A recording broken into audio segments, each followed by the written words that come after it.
Hi, today I'm going to show you how to make a spray with your essential oils. I'm going to make a room spray.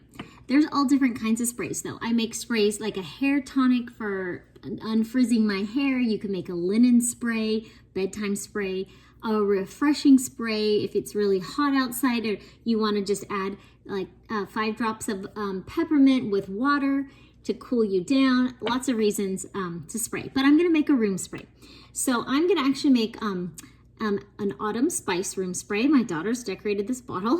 It's going to be apple pie scented room spray. So usually you'll get a certain number next to the essential oils, and that refers to how many drops. So I'm going to use a 2 ounce spray bottle. They come in 1 ounces or much bigger as well. I think 2 is probably a good size. And the basic ingredients are the oils and witch hazel. Make sure you get unscented as about 1 ounce or just a dash.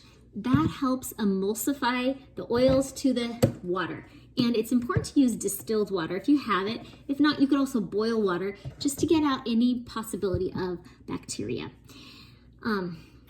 Other helpful things is using a small funnel or just carefully pour it in. If you don't have witch hazel, I'm sure you have some salt at home. Salt also can emulsify. So if you don't have witch hazel, I would put in like a pinch of salt first and then the essential oil. So I'm going to start with, for my apple pie room spray, I'm going to put 2 drops of, maybe 3 of Stress Away. And like if you do a little more or less, it's no big deal. That's the fun part of DIYing. Clove, I'm going to put 4, and so it's really not that many drops. I'm going to do 4 of each of these oils. Cinnamon bark, I love cinnamon. Makes me happy. And nutmeg. It's very energizing. I like putting a drop in my coffee even. It's extra boost. Okay, so those are the oils, kind of swirl to synergize or blend. Like I said, you could put your salts in there if you have that, if you didn't have witch hazel. And I don't really measure, just like a good squirt. Kind of mix that in, and all you do, put in, since this is so big, I have to use the funnel. Make sure you leave room at the top because you don't want to pour over when you put the lid in. There we go. Take that out and add a lid. And each time I spray, I kind of give a little bit of a shake or swirl.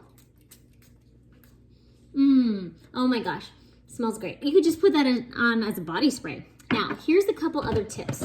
Again, I love to reuse stuff, recycle and reuse. So when I have empty 15 milliliter spray bottles, essential oil bottles, sometimes I cut a spray bottle top to fit and make my spray in there. Another thing I do is reuse the Thieves spray, and I made a throat spray with this by putting some mouthwash and Thieves essential oil, copaiba, and distilled water. So this has been also, I kind of redid the Thieves spray by putting a lot of Thieves essential oil and cinnamon and those strong clove oils, and use it as a poopery spray in your bathroom. So I hope you saw how easy it was to make a spray. I hope you make a whole bunch and spread the yummy Young Living essential oils.